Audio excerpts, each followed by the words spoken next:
Did you know Julius Caesar once convinced his own kidnappers to triple their ransom demand? In 75 BC, 25-year-old Caesar was captured by pirates who wanted 20 talents of silver for his release. But Caesar just laughed.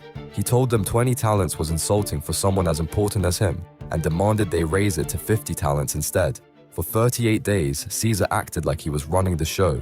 He ordered the pirates to be quiet when he wanted to sleep. He joined their games and wrote poetry that he forced them to listen to. Most chilling of all, he kept promising to crucify every single one of them once he was free. The pirates thought this was hilarious. They had no idea Caesar was dead serious. Just days after his release, Caesar returned with a Roman fleet. He captured the entire pirate crew and personally crucified them all on the same beach where they held him prisoner. This ruthless act of revenge revealed the terrifying ambition that would later conquer Gaul and destroy the Roman Republic forever.